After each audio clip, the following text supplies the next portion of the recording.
Have you ever looked at all the gear musicians use and wonder, how does it all work? My name's Dustin, and my family and I are setting out on a quest to inspire both adult and kid musicians to create new sounds together and learn all about what it takes to produce great music. We'd like to invite you along on the journey as we explore the gear professional studios, musicians, and hobbyists use to create their art. We'll take a close-up look at the gear and ask, what's this button do? Hello and welcome to this week's episode of What's This Button Do? I'm your host Dustin, and today we are taking a look at the brand new pedal collaboration from Non-Human Audio and Benson the Florist. Now, there's been a few demos floating out there of this, and I know there's been a lot of chatter online about what is this pedal for, what are you going to use it for, it sounds weird, what's going on with it. I want to dispel some of those rumors, show you some ways to use this effectively, and let you hear some of the clean sounds that it can do, but also how it interacts with other pedals. So let's hop over to the pedal board and take a listen. Okay, for today's demo, we're going to be using our trusty Grez Mendocino here. Got Lawler gold foils in here, and just to give you an idea, the clean sound sounds a little something like this.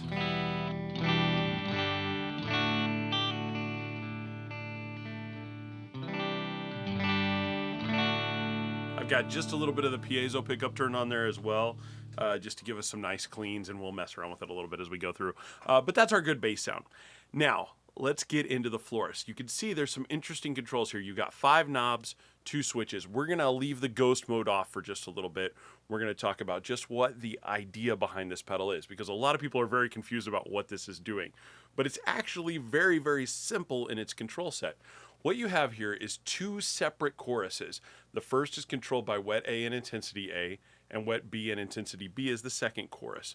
Now, both of them are activated when you hit the bypass button on. When you turn it on, it's not like you have chorus 1 over here and chorus 2 over here. Everything is controlled by this first foot switch. So when I've got these on, both choruses are activated, and then you've got a dry blend in the middle that allows you to blend in your dry signal so that you can make the chorus stand out as much or as little as you want to, which is a huge feature with this pedal. This is probably the most underpaid attention to knob on here, and it's the most important by far. But essentially what you've got here, the wet A is controlling the volume of the delay line that's creating this chorus. So even though they call it a delay, it really does have more of a choral effect in the way that it works. And then the intensity increases the modulation of that specific delay to create the chorusy effect. So for instance, I'm going to turn my sound back on. And what you're going to see is if I've got the wet B all the way down, wet A all the way down, intensity A all the way down, intensity B all the way down,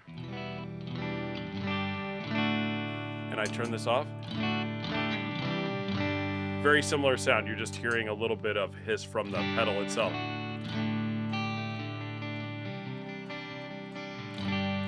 But the second that I introduce just a little bit of volume on this wet A,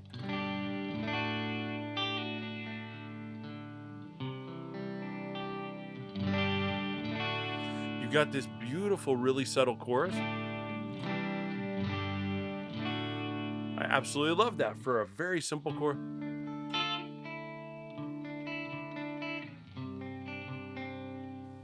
It's just beautiful. It's a really nice, slow-moving chorus. And as we increase the intensity here, you'll get more modulation. You'll start to hear that. It almost creates, if you remember a few episodes back when we did that 12-string emulator, this, as I increase the intensity, almost kind of gives some of that,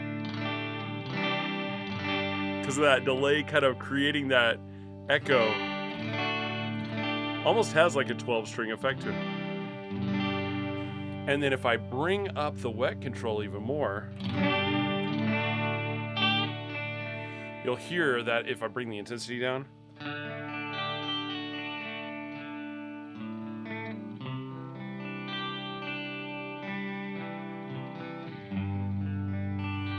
that chorus starts to stand out more. If we've got it all the way maxed out, you can hear it actually gets a little gain to it.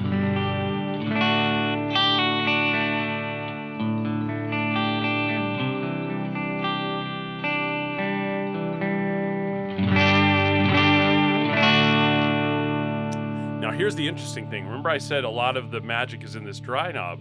Let's take the dry all the way out.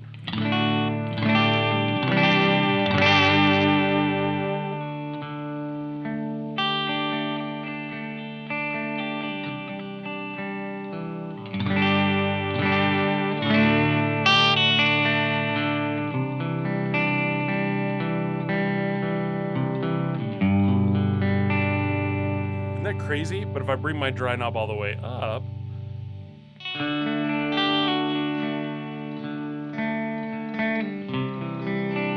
and then start to take the wet back down,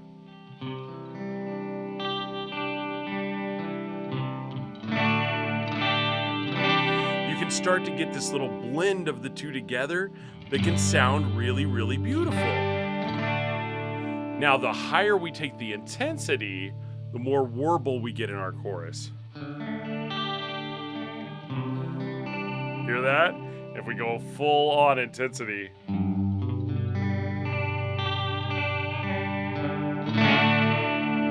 Super warbly, super weird, super over the top. Now this can be, if you dial the wet back a little bit, and you bring the dry down a little, you'll hear it doesn't destroy your signal. That's still a useful tone. That's still something you could mix into a mix and make it sound fun and give it kind of like a little bubbly feeling to it. It doesn't go so over the top like some of the crazier modulation pedals that are out there. Sometimes it just gets too weird where it's just not feasible to use. This doesn't really do that. I think it really can be dialed in so that you can really use all the settings on here. But here's where the magic happens. Let's put that intensity back kind of toward the middle. Bring the wet up just a little bit. We're going to keep our dry in the middle. And then watch what happens when I introduce the second level of chorus. So I'm going to bring the wet B up to about the same level. And now I'm going to bring the intensity up and watch and listen. You're going to hear the stereo field widen. Even though we're not in a stereo pedal here, you're going to hear the image widen.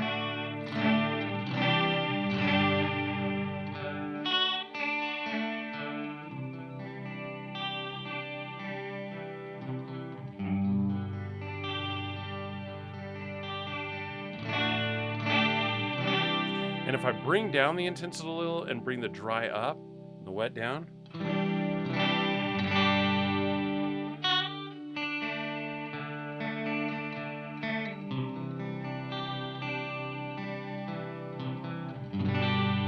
you'll hear it really stands out and it just sounds a little different, distinct to the ears. If I bring the dry completely out of it and I really crank this intensity up, watch what happens.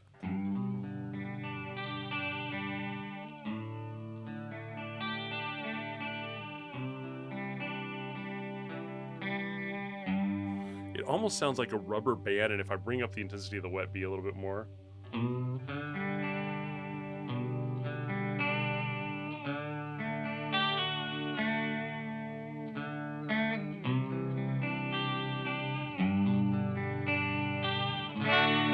it has that bouncy, kind of weird, rubbery sound to it.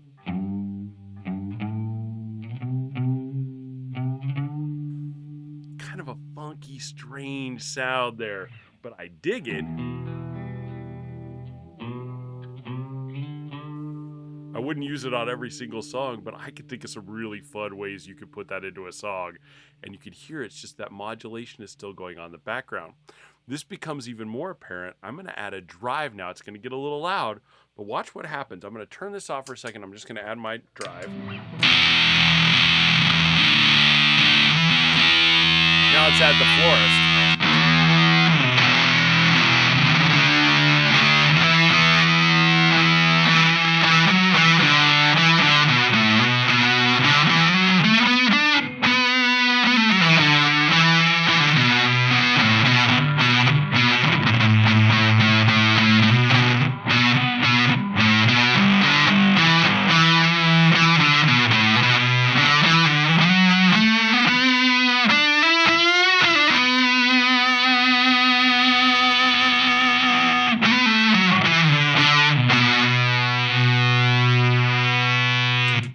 Totally a weird, modulated, crazy sound, but you hear how that thickens up a distortion and adds more to it. Really, really cool. But there's one other little trick that this pedal hides behind, and that is this ghost button. And this is the one that's also throwing people for a loop, because the description of it, when you actually read what they said, it says it's a kind of creates a feedback loop on the edge of feedback for each delay line. In my mind, I was thinking that was like an oscillation kind of thing where it was going to take it into that constant oscillation. It's not. really it's just extending out that movement and giving it even more of a wave to it. So I want you to hear the difference here. So I'm going to play just a couple open chords here. Hear that movement?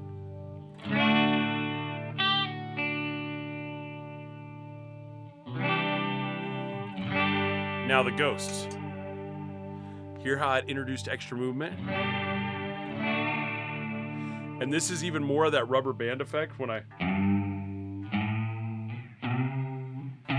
you almost hear the note go whom, like kind of going over the top there. It really gives it that rubbery sound, which can be cool. It can also drive you nuts. But again, if you want to dial some of it out, you can bring up the dry signal and turn your wets down a little bit, and you get... then it almost sounds like a slapback delay, or even like a little bit of a spring reverb, just kind of like...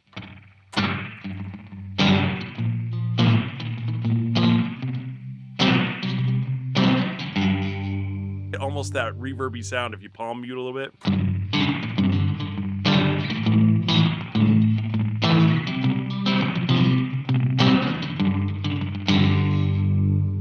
Kind of cool. It's kind of got its own unique sound to it, but I like the extra warble. Now, I think something else is really cool. If you want to get that kind of Jack White, like stadium rock sound, using some fuzz and using a little bit of this, I'm going to use my mohair fuzz. And then what we're going to do is bring the dry down a little bit and bring this intensity up on both sides just a little bit, and then keep our wets right around the 11 o'clock. Let's give that a shout and see what we got. A little bit more dry.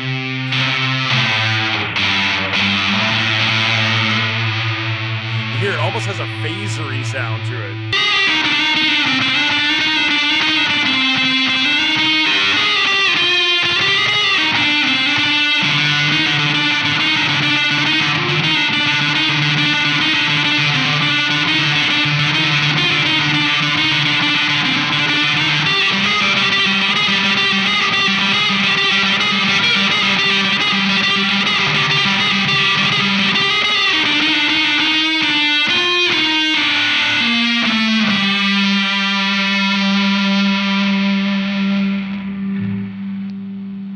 Almost like a crazy arcade tone. It's just weird, crazy, strange.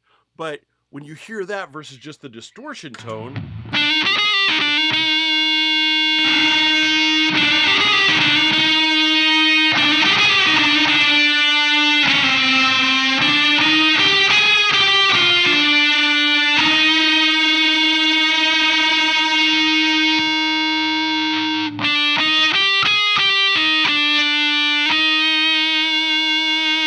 night and day difference. It just thickens things up. It gives you more movement, more creativity, more weirdness. I just absolutely think it's killer. It's strange. I think it is something you have to learn to tame a little bit, and it takes a lot of experimentation to find that correct spot. But once you dial things in and you get your knobs adjusted right, and then start mixing in that dry and just playing with it until you find the right mix, I think you can do some really magical things with this to thicken up mixes and make them sound really cool. Can't wait to try this on some keyboards and other effects to see how it thickens them up.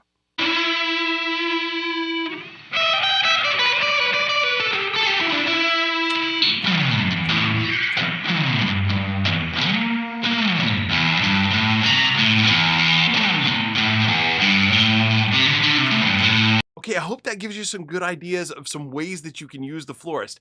It is a funky, weird chorus. This is not your normal chorus pedal. It's not as controllable as some others, but having those two different chorus settings where you can kind of broaden that stereo field out and then mix in your dry signal, I find that when you kind of like diametrically oppose the choruses, it creates this wild, wild sound. And I hope you heard that when I added in the fuzz and the distortion there, how crazy those sound together and how it really does thicken up your sound, where I think you can use this in a lot of fun lead lines and to thicken up some parts of music and just to give your playing a little different lively motion and sound. So absolutely killer. It's weird. It is not for everybody. This is not something that you're going to use on every song. But man, I think the possibilities here are endless, and I think the combinations that you'll make using this with other pedals are going to be so much fun. So I'd love to hear how you're using it. Please comment down below if you found some fun pedal pairings with it, or if you want to see me try it with some different pedals.